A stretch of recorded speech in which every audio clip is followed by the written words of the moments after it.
আজকের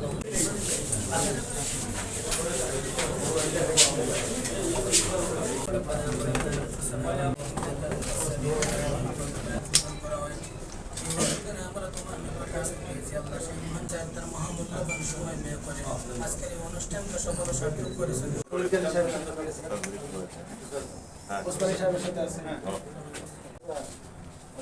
পাতের একটা পাওয়া যায়, পাতেরটা সিলেটে বঙ্গবন্ধু।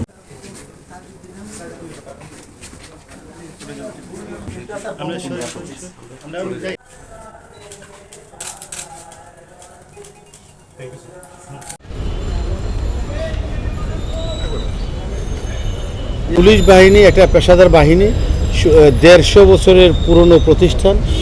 আমরা পেশাদারিত্বের সাথে এই দেশের মানুষকে, যে দেশের নাগরিককে আমরা সেবা দিয়ে আসছি। আমরা এদেশের মানুষের উৎসবে, আনন্দে, বেদনায় সবসময় আমরা আপনাদের জনগণের পাশে আছি। এবং দেখা যায় যে যখন কারো বিয়ের অনুষ্ঠান হোক সেটাতে যেরকম আছি, জাতীয় অনুষ্ঠান হোক সেটাতেও আছি, এইভাবে বিভিন্ন ইয়েতে। এবং আমরা আমাদের সদস্যদেরকে সবসময় উজ্জীবিত করি যে মানুষের যে সেবা করার যে সুযোগ, এই সুযোগটা আমরা সব সার্ভিসে আমরা পাই না। আমরা যে সুযোগটা পেয়েছি, এই সুযোগটা পেয়ে যদি আমি কাজে লাগাতে পারি, এটার মধ্যে যে আনন্দ, মানুষকে করার সুযোগ অনেকে পায় না, কিন্তু আমরা এটা পেয়েছি এবং এটার মাঝ থেকেই আমার আনন্দ খুঁজে নিতে হবে। এবং আমরা গতবারের ঈদে আমরা একটা স্লোগান দিয়েছি যে সেবাই আমাদের উৎসব, সেবাই আমাদের আনন্দ। এবং আপনারা জানেন যে ঈদের সময় আমরা দেখেছি সাধারণ মানুষ, এদেশের সম্মানিত নাগরিকবৃন্দ যার যার গন্তব্যস্থলে যাচ্ছেন। আমাদের পুলিশের সদস্যগণ এই নিরাপদ যাত্রা নিশ্চিত করার জন্য ট্রাফিক ডিউটি এবং আইনশৃঙ্খলা ডিউটি আমরা করছি। এবং তারা যাচ্ছে, আমাদের আত্মীয় স্বজন টিভিতে দেখছে যে হাজার হাজার মানুষ, লক্ষ লক্ষ মানুষ যার যার গন্তব্যে আসছে। তা আমাদের সন্তানেরা ভাবে যে আমার বাবা হয়তো আসবে, আমাদের পরিবার পরিজনরা ভাবে যে আমাদের তারাও আসবে, কিন্তু তারা এন্ড অফ দ্য ডে দেখে যে সবাই এসেছে, আমাদের লোকজন আসে। এরপরে কিন্তু আমাদের লোকজন এরা কিন্তু তাদের আত্মীয় স্বজনকে ফোন করে বলে যে দেখো, আমি কিন্তু এই যে এত হাজার হাজার লক্ষ লক্ষ মানুষ যারা গিয়েছে তাদের নিরাপত্তা দিয়েছি। তো এই নিরাপত্তা দেওয়ার যে আনন্দ, নিরাপত্তা দেওয়ার যে গৌরব, এটা সবার ভাগ্যে জুটে না, এটা আমার ভাগ্যে জুটেছে। আল্লাহ আমাকে দিয়েছে, সৃষ্টিকর্তা আমাকে সেই সুযোগ দিয়েছে।